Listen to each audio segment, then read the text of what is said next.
YouTube channel on poverty and culture.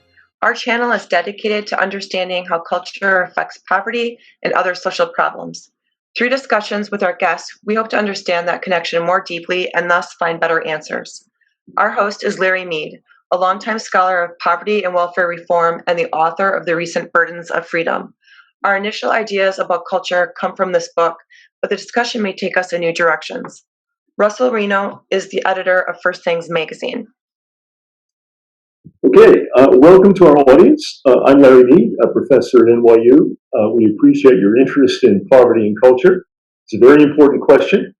What we mean by culture basically is what life's about. What do people think they're doing in life? What are they trying to do and be? As we'll see, there's a lot of variation about that. The great fact about America is that we are culturally divided. We have a dominant culture that comes from Europe. Most Americans descend from groups that emigrated from Europe, and they brought with them the distinctive culture of Europe, which, as we'll see, is quite unusual. And on the other hand, we have minority groups that are also part of America who came from the non-Western world. And because they didn't come from Europe, they have a very different view of what life's about. The key differences are that the dominant culture in America and in Europe is individualist. By that I mean that people more or less seek out goals which they themselves have chosen, and they seek to realize these goals in the world by bringing about some change. Whereas in the non-West, cultures are more cautious. Typically, people adjust to the demands of the outside world rather than seeking change on their own behalf. So that's one big difference. And the other difference is in the West, the moralism of the culture is rooted in abstract ideas of right and wrong, which people internalize in childhood, and which are seen as general and universal and apply in all circumstances. We don't always live up to those norms, but we have an idea that they are basic truths that don't vary from one place to another. Whereas in the non-West, the moral structure is more situational. It depends much more on context. People do what other people expect them to do. So what is moral is what is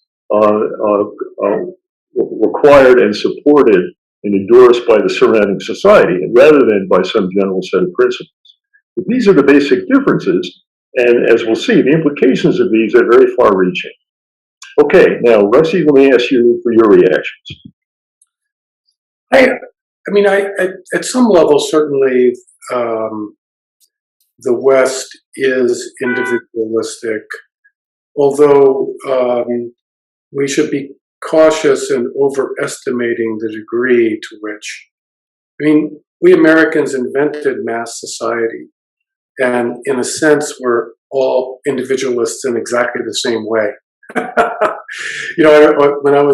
When my daughter was growing up, and I did, this whole tattoo business, so this was maybe 15 years ago. I imagined the conversation.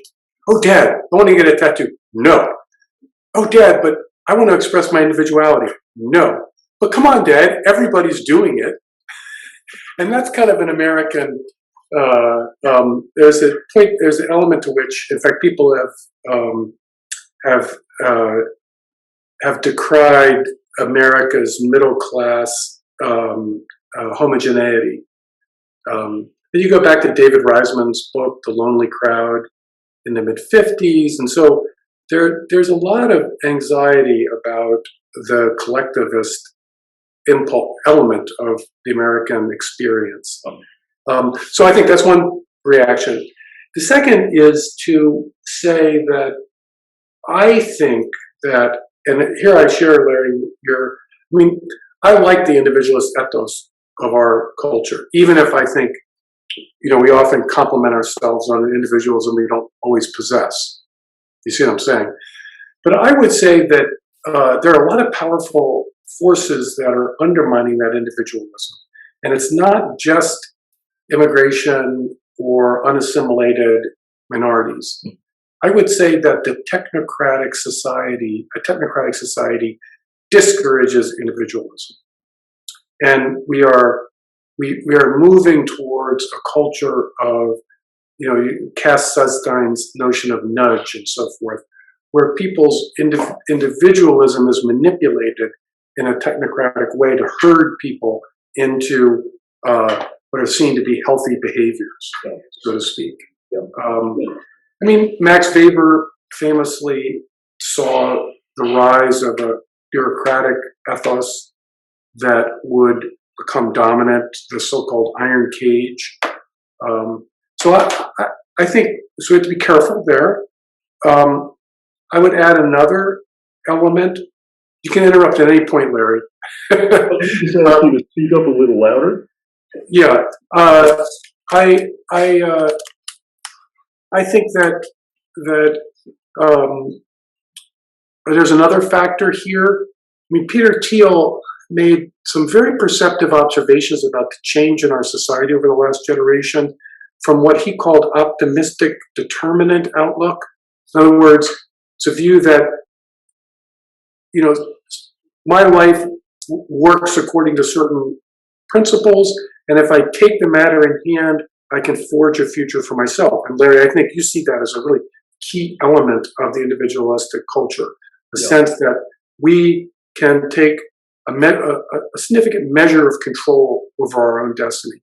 Not infinite control, but a significant measure of control. And Thiel notes that there's been a shift towards what he calls optimistic indeterminacy. And so instead of looking for stocks that are what outperform, we buy index funds. Or we use market algorithms, or venture capitalists spread their risk, et cetera, et cetera. And I think he's actually onto something here. And if you think that the world is indeterminate and the best you can do is play the odds, or spread out your risk, then I think that also will erode the individualist ethos. And I think those factors are not coming from external. Those are weaknesses within the Western tradition itself. I mean, I remember. I'd agree with that. Let me react. You're saying, what I hear you saying anyway, is that individualism in America is countered by forces towards conformity, which may lead to a society that appears to be not very individualistic and where people don't differ very much. I can remember that thinking from the 50s and 60s, but then after that, there was an age of very assertive individualism associated with the baby boom generation, and thereby it seemed for a while as if the country was flying apart, that people were just going off in all kinds of directions. I think, and this is something that Tocqueville noted also in the 19th century, there are forces towards conformity which can become dominant, and I think right now we're seeing that with identity politics, a temperament that has more or less taken over the university world and much of the nonprofit sector, and it's very coercive and imposes conformity and so on. I think that's true, but all the time there have been counter voices objecting to these conformist tendencies, and eventually these voices are heard, and then you get a new climate of opinion. So although there are forces for conformity, my main focus in this book is on the contrast between the West and the non-West, and even allowing for all those forces. The individualism of the West is altogether stronger than you find in the non-West. You really don't find conformist opinions of the kind you're describing, which have to do with elite opinion pretty much, and which is then imposed on the society. That isn't what we really see in the non-West. What we see is long-standing cultural tendencies which are entirely deeply rooted, and where we don't really find challenge to that unless it's coming from the West. There are many people in these countries that have been educated in the West, and they often go home and they try to promote the freewheeling discourse of the kind that is true in much of America, and they usually face stiff resistance because those cultures are really highly conformist, and they don't really permit what we would regard as individualism in any form at all. So that's the big difference which I'm focusing on. And it's that is threatened by the social problems that I talk about in the book, especially poverty and immigration. So what you say is true, but notice that the critics who say this are, in a sense, questioning it. And the fact that they pointed out and question it is a sign that, in fact, it isn't very deeply rooted. And they're allowed to question it, and opinion changes, and we get another climate of opinion. So what you say is true, but the big fact still is the contrast between the West and the non-West. Yeah, I think individualism, though, freedom requires having a relatively solid place to stand, and I think that you have to, as I've written in my own work, that the essence of freedom is to be able to say no, to use biblical language, to the principalities and powers that rule the world. And I think an individualistic culture can undermine and erode the foundations of freedom in that sense, because individualism as an ideology. I would distinguish that from individualism as a social phenomenon. Yeah. You can have, and this is my fear, right? Is we've reached a point in our society where we've so eroded any ideological support for the family, for the national community, for solid moral norms that are applicable to everyone. And so this atomization of society and this dissolving of solid life forms, I think, will lead to what Tocqueville worries about, which is actually a very anxious population that is primarily engaged in defensive strategies. And, that kind of Leviathan, Hobbesian posture of self-defense is not conducive to a culture of freedom. Yeah. No, I think the trends you point out are real, and there are dissolving trends, especially affecting the family, so that many say that we are two individuals, that actually people feel entirely free to second guess moral norms.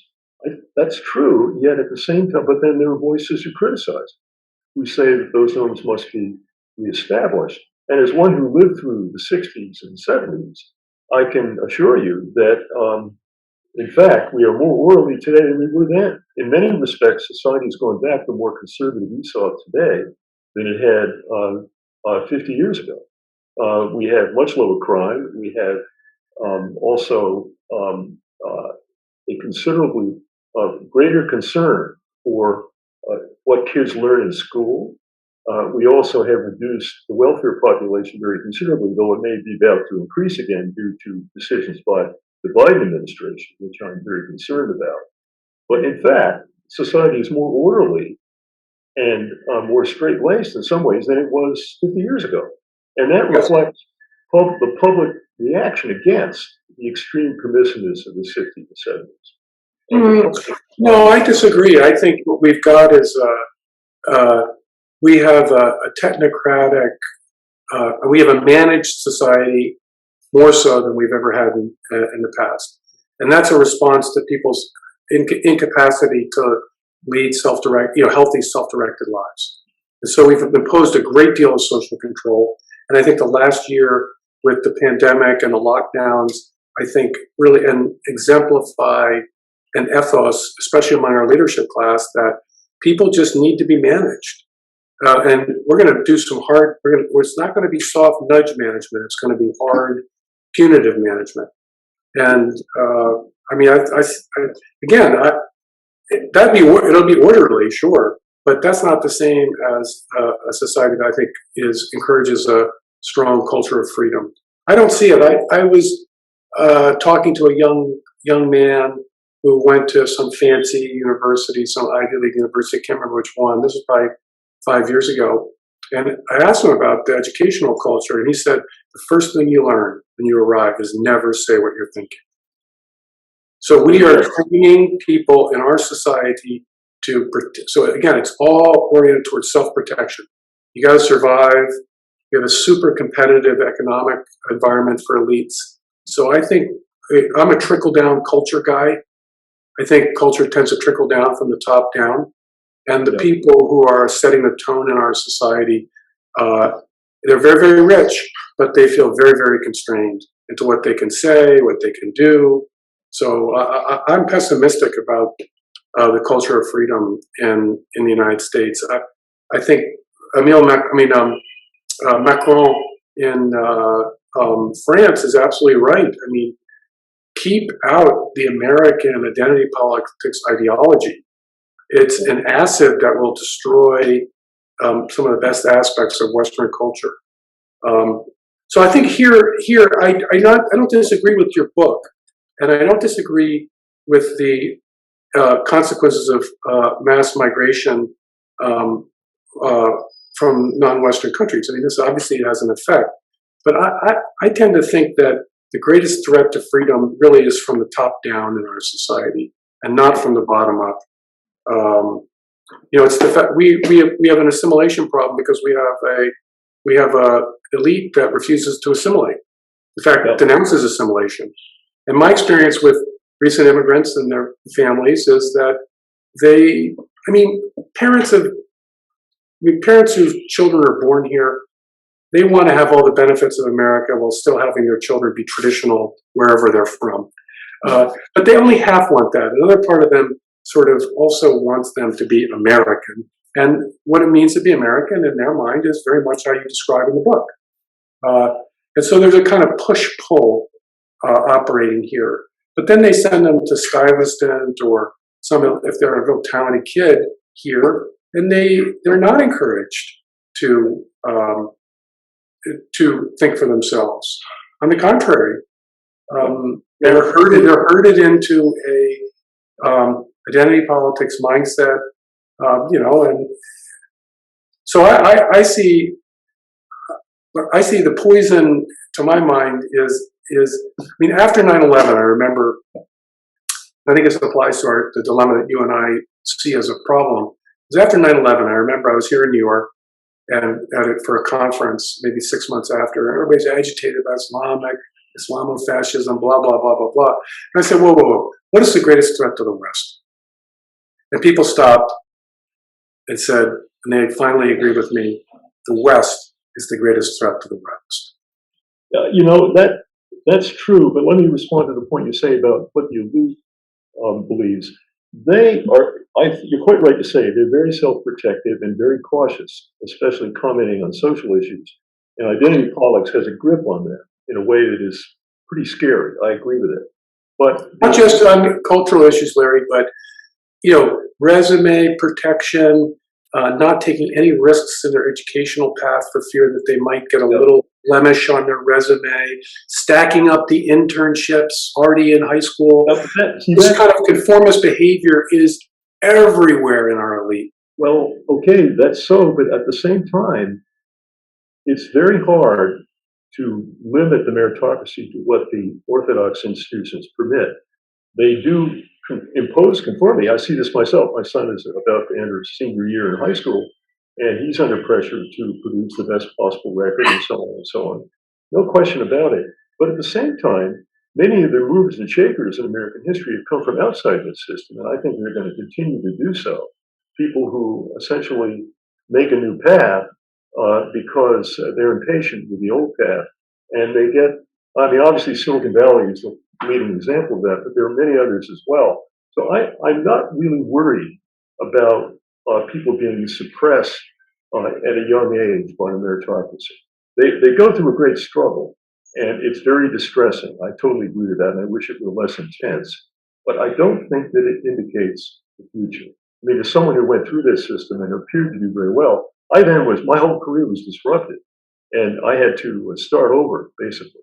And it was well that I did, because I had much more to do in that new career than I would have done in my first career. And I think a lot of other people are like that. They work out, to use a biblical phrase, they work out their salvation with fear and trembling. Well, okay, so let's back up then. I wonder, to what extent can a culture of freedom in the West endure in a post-religious society? I think that we cannot underestimate even a residual religiosity. I was raised in a kind of mainline Protestant environment where the belief in the supernatural was pretty darn weak. But nevertheless, it provides a basis on which to say, here I stand, as Luther said. And religion has historically been a kind of, it's the electric charge, so to speak, that that causes people to be able to say, well, no, this is what I believe. This is really what I'm going to fight for. And to your point, Larry, that ethos can have very powerful secular manifestations, and obviously it has in American society from time immemorial. I look at our elite, which is very post-Christian, and I think, you know, I mean, that's C.S. Lewis, Men Without Chests. You know, T.S. Eliot. Small men. So people are worried about this throughout the 20th century. But you're an American optimist, I can tell. I'm certainly worried about the decline of the religious impulse. I mean, that has been traditionally a major source of renewal in Western cultures. And not only Protestantism, but within the Catholic tradition and other traditions, you find people taking fresh inspiration from the Old and the New Testament. In fact, Weber regards the prophetic voices in the Old Testament as the beginning of Western culture. It's an amazing thing to believe that 2,000 years ago, the Jewish tradition already captured the essence of the individualist temperament, which was to judge morally based on internal principles and to be fearlessly critical of the established authorities of the day. Yes. That is a precious, precious thing. And you find it really only in the West. And I think it's going to survive. I don't think there's any way to do away with that. Right now it is an eclipse, I agree. But I think it can return. The other thing I want to mention, I think one of the reasons why identity politics seems so coercive today is actually because of the social problems at the bottom of society. The reason why we listen to the anti-racists who say that everything is due to white racism, the reason why we tolerate that, even though there really is no evidence for this, is because the groups at the bottom really are in trouble. And I'm thinking of the long-term poor, especially Blacks, Hispanics, Native Americans, and also immigrants who are having a hard time adjusting. And all of that is really due to the difficulties of dealing with individualism. That is what, in fact, drives all these groups towards the abyss. And the only solution is really for them to take on the individualist temperament. And they do so over time. There is a process of assimilation in which that temperament is assimilated by the newcomers. But it takes several generations. And right now, the sense of alarm over that is very great. And we covered it up with identity politics. We basically shifted the whole responsibility for that towards the white population. And that actually reflects the cultural difference that we're talking about. Because the willingness... I agree. I agree with you on that. But then, Larry, what is the incentive for our opinion makers to cover it up? I know. I'll give you an explanation. They do not like the burdens of freedom. They would rather, they don't want to actually have to take responsibility for the future of our society. Well, they are taking responsibility rhetorically. They're already allowing themselves to be blamed for all the social problems. And they're doing it to excess. They're actually trivializing and attacking their own tradition when they do this. The moralism is feeding on itself. It's carried out to excess. The reason they do this, the thing that they really fear, is that any real solution to social problem would unavoidably require that Blacks, Hispanics, the outgroups, assume more responsibility for themselves. And that is really hard. That is really hard. Individual responsibility is a Western item, not found in the non-West. But that's crucial to the assimilation of the groups we're talking about. They know how hard that is, and they'd rather shy away from it. And even 20 years ago, we were not shying away from it. What happened in welfare reform in the 90s, and for a bit after that, was a certain degree of admission that, in fact, we have to promote individualism in the best sense of the word among the groups that are now doing badly. But that is their core problem.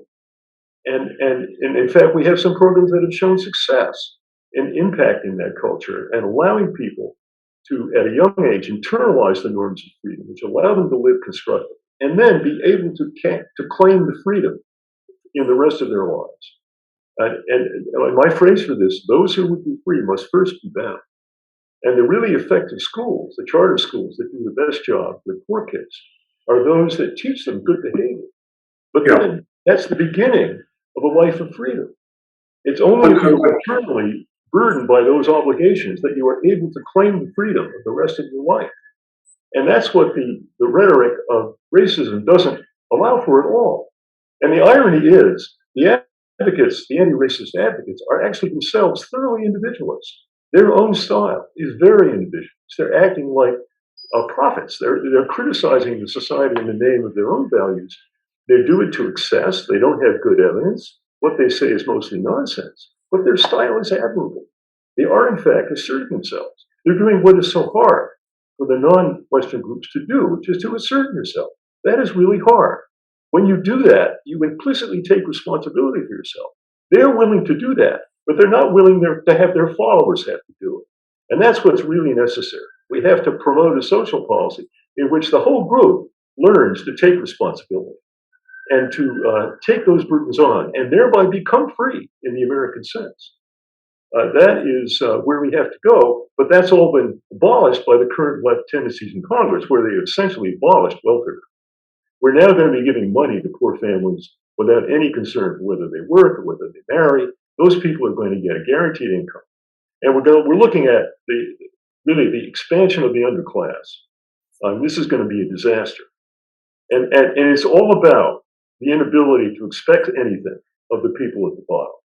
And that's, you see, that in doing that, they're actually deferring to the non-Western way, which is all about survival. And what the groups are doing at the bottom is survival. They're not getting. Well, I think we're evolving towards a kind of patron-client system where, instead of class competition, which is the kind of classic form of politics in the industrial era, you have a more pre-modern view where you have the top 10, 15% that basically is wealth creating, and then they are the patrons of the client populations underneath them. Well, that was I agree with you, as opposed to partners in a common civic project, which I think is what I think we should be aiming for. And I agree with you, Larry, you can't have people in a state of lifelong dependency. They're not capable of functioning as partners in forming a civic project for the future. People have to be, Tocqueville recognized, you have to have people who are have an independent foundation for their own goals and life plans. And there's a material foundation to some extent, to be sure, but I agree with you. Also has to be a cultural foundation. And and I think that often immigrant communities in New York during the Great Migration, 1880 to 1920, they provided strong communal foundations. Right? They may have been collectivist at one level, but those strong communities provided a foundation for them to raise up, send the kid to Xavier High School, then on to Fordham Prep, Fordham Law School. His uncle gets him a job as the lawyer for the Longshoremen's Union. I agree with By the time he's 45 years old, he's the president of the Longshoremen Union, basically politically beating up the WASP elites in Manhattan. And I think that one of the things that has broken down in our society is that I think that the meritocracy that we've established in the post-60s era tends to harvest the most talented kids out of immigrant communities. And so that instead of functioning as leaders of their communities, and as leaders being role models and so forth, and raising up the whole community to this life of, as you say, assuming the burdens of freedom, they go off and they become kind of second-tier consultants at McKinsey, and never actually assuming positions of leadership. I think that's right. But the thing that no one mentions is that progress towards assimilation, which you mentioned, was quite correct. That was occurring in the 20s, 30s, 40s, even though Jim Crow was still in existence. This is in advance of the Civil Rights Act. That's all true. But then in the 60s, you have this mysterious fact that the black family falls apart, and social problems get much, much worse in the 60s and 70s than they ever were before. And I think the reason for that is that the civil rights reforms abolished the external authority that blacks had in fact relied upon to maintain social order in the South and in the early time of their movement to the North. No, I agree. I think we had I think it was in the Wall Street Journal today, the mayor of Selma reflecting back on that history, saying, Well, we had segregation, and that was bad, but we didn't have the problem we have now. Exactly. Well, I think, Larry, my view is that the entire post-war era, from 45 on, has been a process of deregulation of society. Yeah. And segregation was a massive government-enforced in the South policy of social regulation. That's right. And of course, that regulation was immoral. But what we did is we deregulated everything. That's right. You see, what the Orthodox view required was an ability of people to internalize order, so they didn't need to be externally policed. Yes. That's what was given up with civil rights. And so for a period in the 60s and 70s, you have the loss of all order because you don't have the external authority of Jim Crow, but you also don't have the internalized authority of the individualist culture. And so that's why there's this collapse. And we've been recovering from that collapse ever since. And to some extent, we've done it by restoring external authority. That's what we did through law enforcement, through welfare reform, school reform. All that is an effort to restore order on an external basis. But our most effective social programs are those who try to shift from external to internal authority. So children learn to behave well that doesn't depend upon external authority. You see, then that takes you back to the world of civil rights. And the civil rights movement was the doing of leaders who had been thoroughly assimilated, who had themselves become individualists, and who took on the burdens of freedom. And they were followed by others like themselves. Most of the people who marched behind Martin Luther King were college students. These were the very best, the very most capable of the younger blacks, who then became the black middle class. And they have done just fine because they are able to assimilate and deal with freedom. But the bulk of the group is not able to deal with freedom because freedom is threatening. If you don't have an internalized basis for order, then freedom is a profound threat. And we're seeing the same thing with Hispanics. When they come from Mexico, their families start to collapse because they don't have the same pressure around them, the external pressures that maintain family in the old country. And so now, over half of Hispanic children are being born outside marriage, almost as much as blacks. And that's a shattering fact, which makes it very hard for those children to do well in school. And that's why that group is headed towards the underclass. And it's because they can't deal with freedom, you see. And what we have to do is replace the old external structure that they're accustomed to with this internalized structure. Yeah, but your argument is that the internalized structure has to have an external structure. I mean, you have to have schools where teachers have very clear rules about what you can and cannot do in class. We have to have a social order that has clear rules about sex, marriage, children, and that only with. I mean, that's my point: is that a culture of freedom requires a stable cultural foundation, and that because we've dissolved so many of these stable foundations, and we've dissolved them, I think, part of the arrogance of our elite, who they want a kind of bespoke cultural environment for them to work out their salvation in fear and trembling, and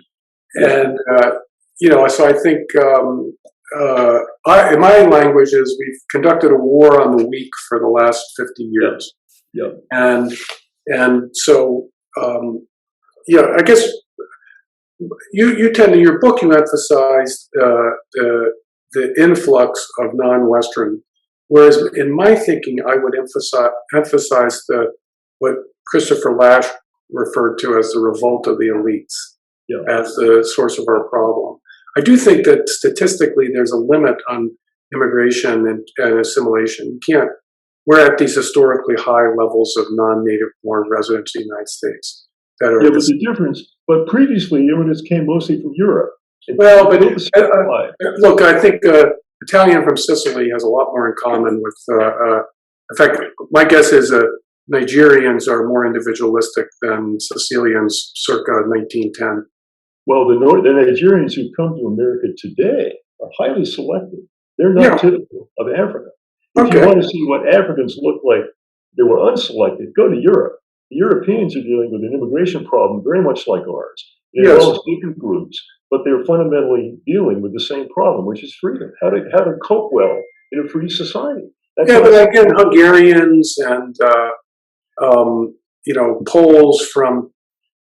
I think we can overestimate the individualism of the people who came, and I think it was a function of There are just limits of scale. I mean, you cannot have a successful assimilation regime if you have open borders, because you just get overwhelmed. And I think we do need to be. That's what we're doing. I think we need to move into a period of digestion, having brought in so many people over the last 50 years. And I'm with you. I'm an American optimist, and I believe we can, with the right sorts of policies and the right sorts of cultural signals, we can in fact assimilate this big influx. Our society will be somewhat different, but basically recognizably the same. Well, we have to actually recognize that it's a project we have to undertake. It's not automatic. Yes. Well, that's what what we're now doing is ignoring this whole problem. We have essentially open borders. Well, what we do, Larry, is we redescribe the problem as a blessing. Diversity is our strength. Yes. Which is basically taking a problem, right, and redescribing it as a benefit. Well, which is again, this is our elite doing this. This is not it's not Corona Queens, which is kind of dominated by Latin Americans, Central Americans of Indian descent, not European descent. They're not the ones saying diversity is our strength. In fact, my experiences in Corona is these are people who, in the right cultural regime that you and I want, their grandchildren will be individualists. Yeah. In fact, they may be individualists in spite of our bad policies from our elites. Well, they'll do that because the underlying strength of the dominant culture is pretty considerable, and I'm not against all immigration. What I think we should aim for is a combination of diversity where people come from various places. But at the same time, we make quite clear that when they come here, they have to take on the burdens of freedom and become individuals. Not going to happen overnight. We should be tolerant about a process of adjustment. But what we shouldn't do is ignore the whole problem. Yes, and that's what we're doing now. If people who come from countries that are profoundly non-dynamic, where they're not accustomed to any kind of social change, and now they come here and we expect them to behave as individuals. That's not realistic. We have to limit the intake to that which we can assimilate. And right now, the Hispanic tide is overwhelming the schools in all of these cities. And essentially, people from white backgrounds, which really means European, they're just leaving the public schools completely. And there's a dual education system emerging where you have private schools for white students, really European students, and public schools for the groups that are poor and which really don't learn well in those schools, and which leave them with very few options later when they leave, but they're not really prepared to deal with the burdens of living a free life. And okay, so what you see on the streets are people who are begging for money, who fundamentally have never been able to come to terms with the society right up through their adulthood. And I don't know what we do about them. I think they're going to end up basically being pensioned off in some manner. But yes, the fact that there are such numbers indicates a profound failure in terms of assimilation. And that is driven in part by the current rage to blame all the problems on white people. That isn't going to be a solution. Okay, so speaking of things that people want to talk about, two themes. The Asian male, the most invisible, the most successful, and the most invisible group. Now we got Andrew Yang running here in New York, so maybe we're at the cusp of the Asian male actually entering into the public sphere, as to use your. But I spoke to this Presbyterian faith group in Silicon Valley, full of these, youngish people, male and female, predominantly Asian. Really, obviously, these are people successful. And I challenged them. I said, "You men are invisible in our society. You got to step up and take responsibility for the future of our society. You can't just be successful. You got to step up and play a role in defining our civic future." And they looked very sheepish because they knew that what I was saying is true, that they're not doing it. You're absolutely right. In fact, there was a study published after my book came out, which shows this, in the business world that, in fact, Asians have a hard time, East Asians anyway, have a hard time getting to the top of business because they don't take risks and they don't argue for their own point of view. And they're not really ready to get out front. They're much more conformist. And that's, of course, the way Asia is. Asia is all about obeying higher authority. Whereas in America, to get anywhere important, you really have to step out on your own behalf. You have to take a lead. And those who make an impact on the country are those who are willing to do that. Yeah. And I've also seen this in class. Asian students are less successful than their reputation. They do very well getting through school, but once they get to college, we expect them to think for themselves. And then they have a really hard time. I have students who come to me and they say, what can I do to become more individuals? In effect, that's what they're asking. Yeah. And I say to them, well, what do you think? What do you think about this? And what they're profoundly threatened by authority figures like me who do not tell them what to think, right? Who ask them to decide, you see. And as it happened, this is kind of ironic. I had a twin brother, unfortunately he's no longer with us, who was an international business consultant, and much of his practice consisted of teaching people from Asian backgrounds who ran tech dimensions of big companies and getting them to be more effective as managers by telling them to deal with unstructured problems where nobody's telling them what the problem is. They have to decide what the problem is. And in fact, the essence of leadership is precisely to decide what the problem is, rather than to solve the problem. See, what Asians prefer is to have somebody else define the problem, and then they can solve it. Okay, but that's only part of the task. And America is much, much better at asking you the question than the Asian countries. That's the place where they really can't do it because the initiative is entirely confined to the top of the society. Everyone else is taking orders. No, I think one of the strengths of your book is that you caution against overrating the threat of China, because in your view, this cultural difference will really impair their ability to leverage their estimable economic success into geopolitical success. And I think there's a lot to that. Okay, so we talked about that topic. Okay. Now here's the ultimate taboo topic when it comes to a culture of freedom. What about the feminization of our institutions, Larry? Well, I think women are less individualistic than men.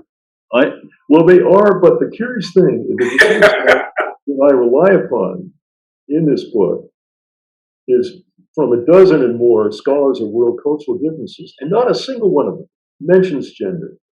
So essentially what they're saying is that the gender temperament of a particular culture is the same as the male temperament. And I think that's basically true.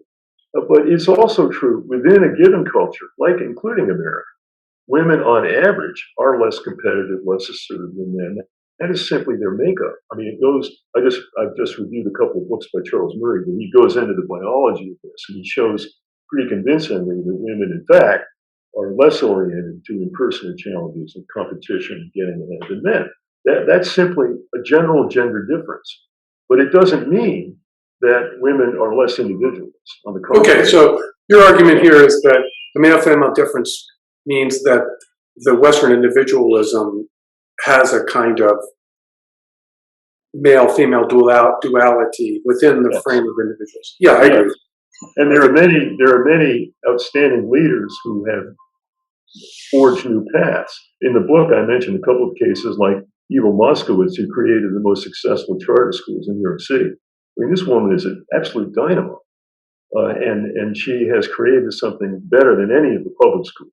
I mean, if New York had any sense at all, it would abolish public schools and turn over the whole system to Eva Moskowitz. I mean, she has that kind of impact, and that she's just one of numberless women I can mention who have had careers of individual initiative. So that isn't actually a major issue, and I haven't had people tell me that individualism is male-oriented. That really isn't true. Although what is true, as I say, that women in general are less competitive than men, less willing to sacrifice for achievement, more concerned about maintaining the family. I see that in my own family. And my wife, although a very talented woman with her own career, is very, very focused on the children. And I'm, to a certain extent, less focused because I have other concerns. I'm trying to pursue a direction outside the family. And I think most men have that priority. but they nonetheless are crucial to building strong families. And one of the worst things about the decline of the family, particularly for the poor populations, is that men tend to disappear. And you have this dominance of single-parent families, mostly headed by women, and they're simply not able to, especially to teach their sons, but how to lead a constructive life, how to succeed in school and then to go on after that. They do better with their daughters because the daughters have the mother as a model, but the sons do not have a model, and that is a real problem. And the effective social programs that we have are, in effect, in many cases, what they're doing is replacing the male presence that should be there in the family. So, in that sense, there is a feminist issue. Feminists obviously oppose any idea that the family is weaker if you don't have a man in the family. Well, they're just plain wrong about that. That's all there is to it. We can't do without fathers.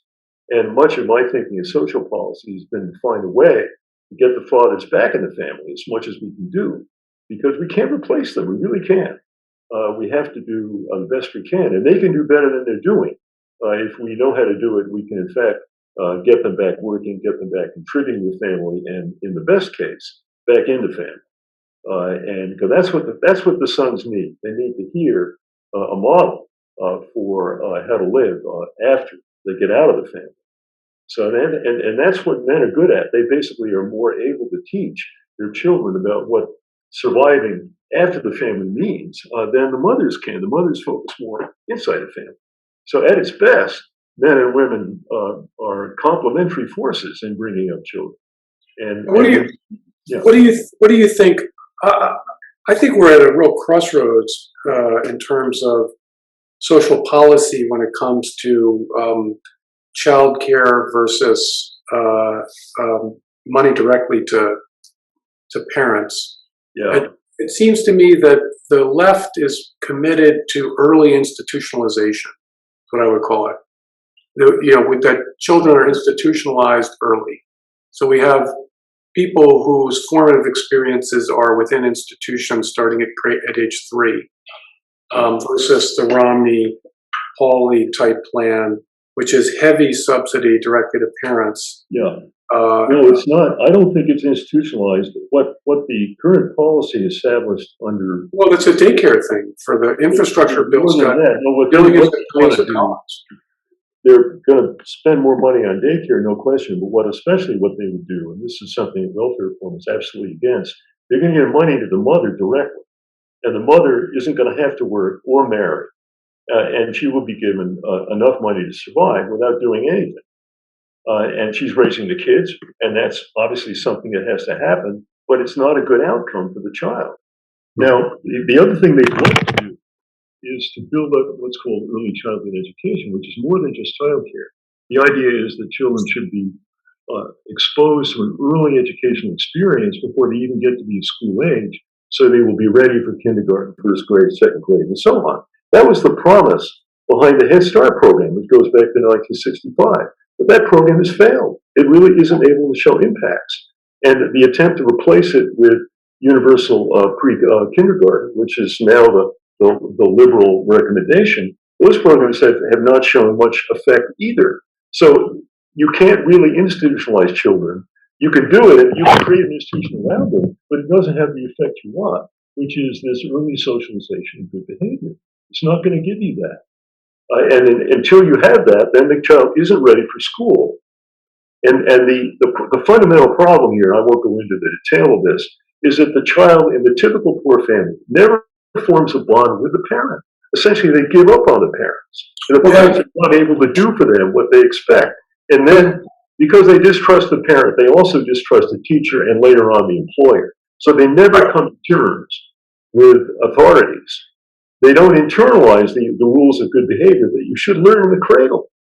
And that isn't substituted. You can't replace that with early childhood education. So it could be that family really is, without family, you get that's right. Poorly socialized people who can only be somehow manipulated or managed by. I think that's right. That's exactly right.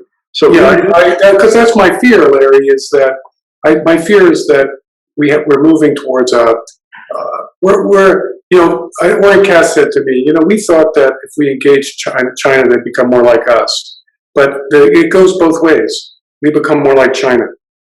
Yeah. And we have poorly socialized general population that is, gets social, we'll manage them through social credit scores. We just use basic carrot stick methods.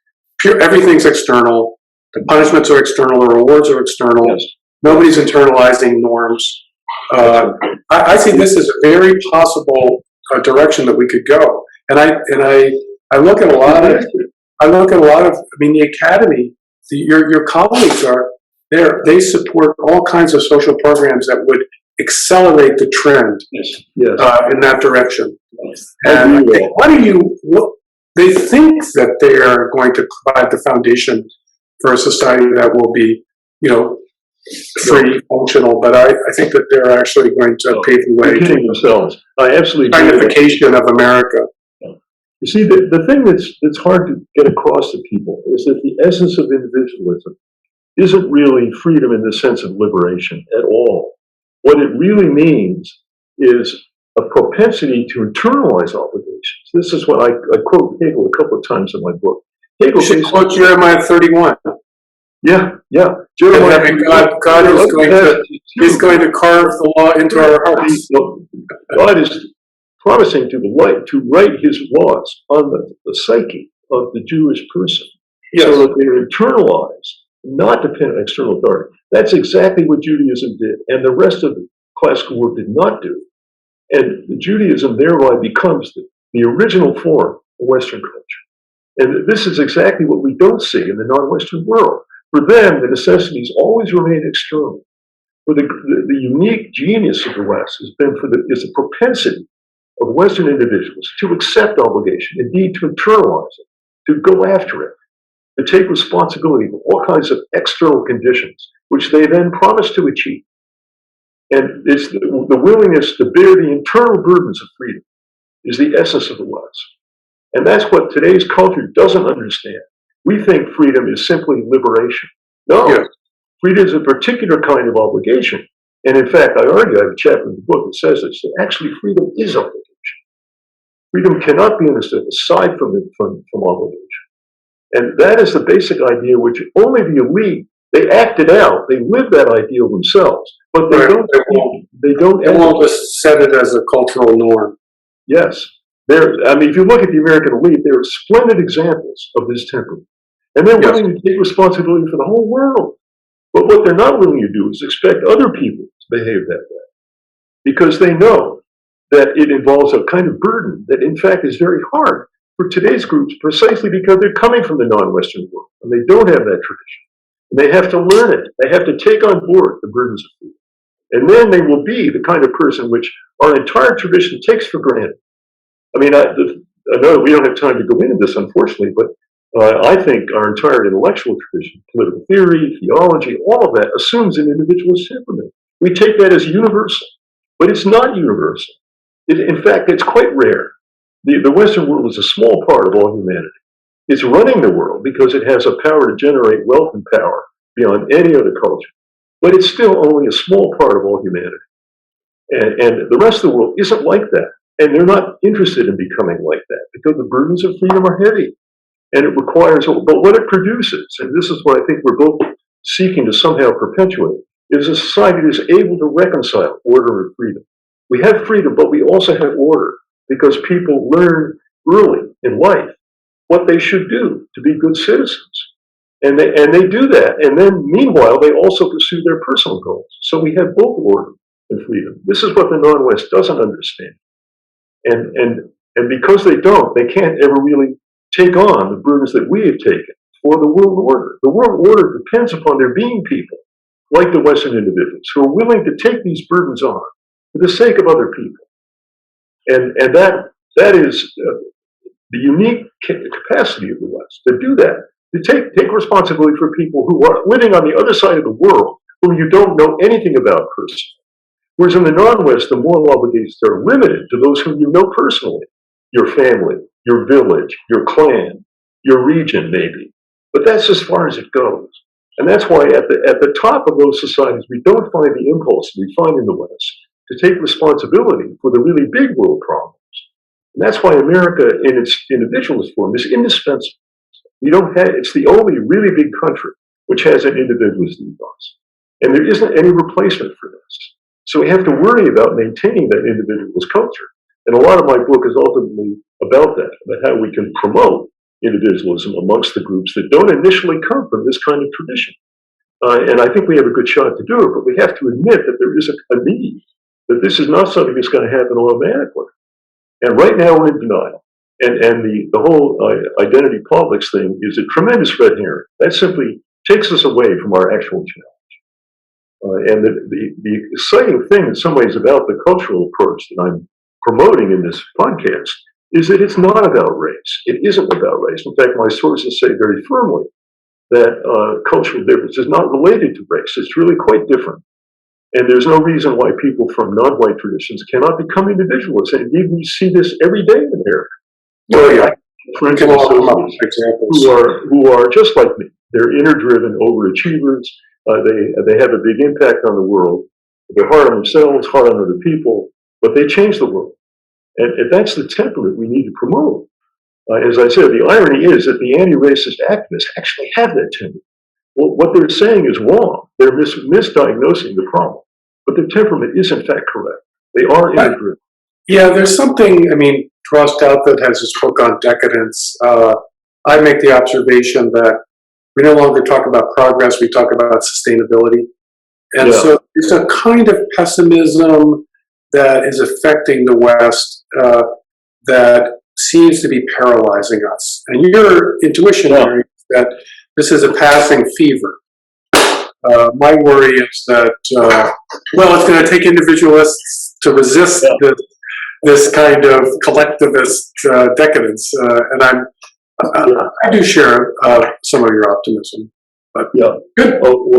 What I'm hoping is that the forces of individualism and leadership and innovation remain strong, at least at the top of the society, and that the people who are running the country will see that they have to promote these values without fear. And they shouldn't be stopped by claims of racism.